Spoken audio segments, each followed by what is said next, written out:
श्री गणेशाय नमः। वक्रतुंड महाकाय सूर्यकोटि समप्रभ निर्विघ्नं कुरु मे देवं सर्वकार्येषु सर्वदा। अब हम गणेश जी का नाम लेकर शिव पुराण प्रारंभ करते हैं। ओम नमः शिवाय, ओम नमः शिवाय, ओम नमः शिवाय।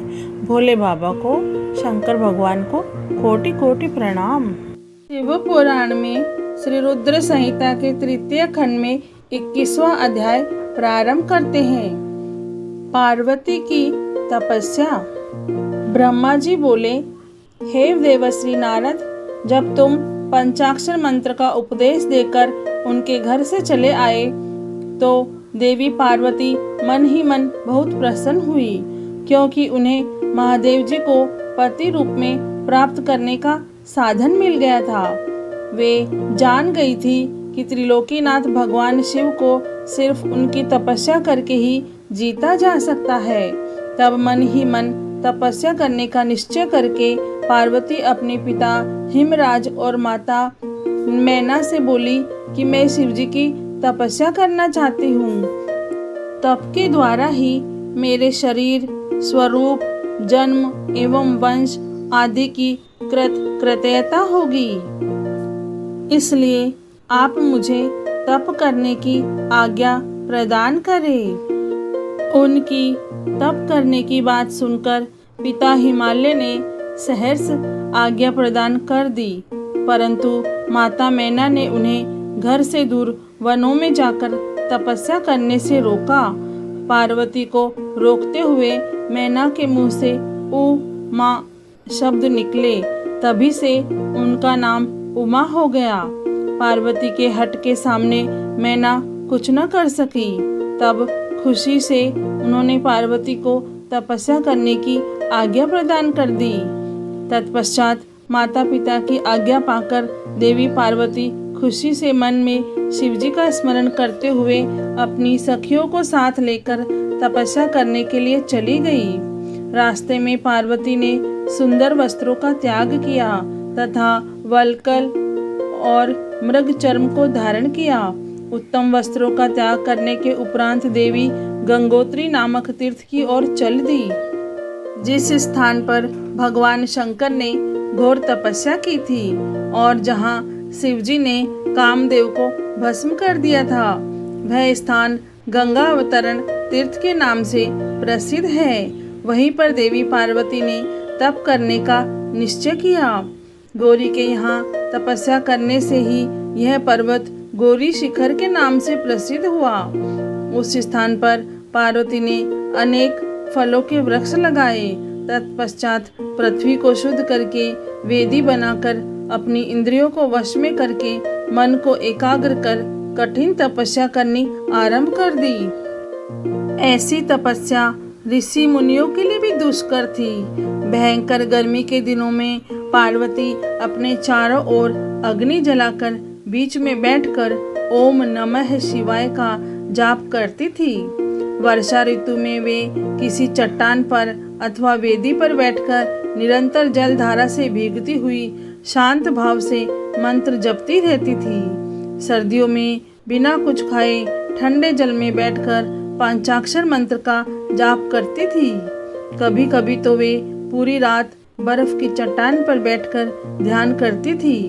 सब कुछ भूलकर वे भगवान शिव के ध्यान में मग्न होकर उनका ध्यान करती रहती थी।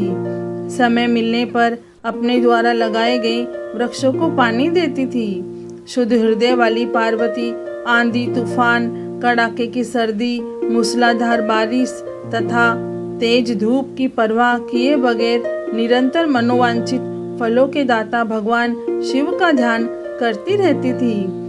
उन पर अनेक प्रकार के कष्ट आए, परंतु उनका मन शिवजी के चरणों में ही लगा रहा। तपस्या के पहले वर्ष में उन्होंने केवल फलाहार किया, दूसरे वर्ष में केवल पेड़ के पत्तों को ही खाती थी। इस प्रकार तपस्या करते करते अनेक वर्ष बीत गए। देवी पार्वती ने सब कुछ खाना पीना छोड़ दिया। अब वे केवल निराहार रहकर ही शिवजी की आराधना करती थी। तब भोजन हेतु पर्ण का भी त्याग कर देने के कारण देवताओं ने उन्हें अपर्णा नाम दिया। तत्पश्चात देवी पार्वती एक पैर पर खड़ी होकर ओम नमः शिवाय का जाप करने लगी। उनके शरीर पर वलकर वस्त्र थे तथा मस्तक पर जटाएं थी। इस प्रकार उस तपोवन में भगवान शिव की तपस्या करते करते 3000 वर्ष बीत गए। 3000 वर्ष बीत जाने पर देवी पार्वती को चिंता सताने लगी। वे सोचने लगी कि क्या इस समय महादेव जी यह नहीं जानते कि मैं उनके लिए तपस्या कर रही हूँ? फिर क्या कारण है कि मेरे पास अभी तक नहीं आए? वेदों की महिमा तो यही कहती है कि भगवान शंकर सर्वज्ञ, सर्व आत्मा, सब कुछ जानने वाले, सभी ऐश्वर्यों को प्रदान करने वाले, सबके मन की बातों को सुनने वाले, मनोवांछित वस्तु प्रदान करने वाले तथा समस्त दुखों को दूर करने वाले हैं।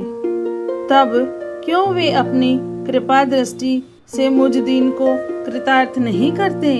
मैंने अपनी सभी इच्छाओं और कामनाओं को त्याग कर अपना ध्यान भगवान शिव में लगाया है। भगवान, यदि मेरे पंचाक्षर मंत्र का भक्ति पूर्वक जाप किया हो तो महादेव जी आप मुझ पर प्रसन्न हो। इस प्रकार हर समय पार्वती जी शिव जी के चरणों के ध्यान में ही मग्न रहती थी। जगदम्बा माँ का साक्षात अवतार देवी पार्वती की वह तपस्या परम आश्चर्यजनक थी। उनकी तपस्या सभी को मुग्ध करने वाली थी। उनके तप की महिमा के फलस्वरूप प्राणी और जानवर उनके ध्यान में बाधा नहीं बनते थे। उनकी तपस्या के परिणाम स्वरूप वहाँ का वातावरण बड़ा मनोरम हो गया था। वृक्ष सदा फलों से लदे रहते थे। विभिन्न प्रकार के सुंदर सुगंधित फूल हर समय वहाँ खिले रहते थे।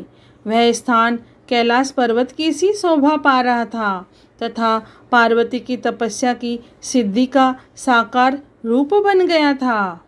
शिव पुराण में श्री रुद्र संहिता के तृतीय खंड में 21वां अध्याय पूर्ण हुआ।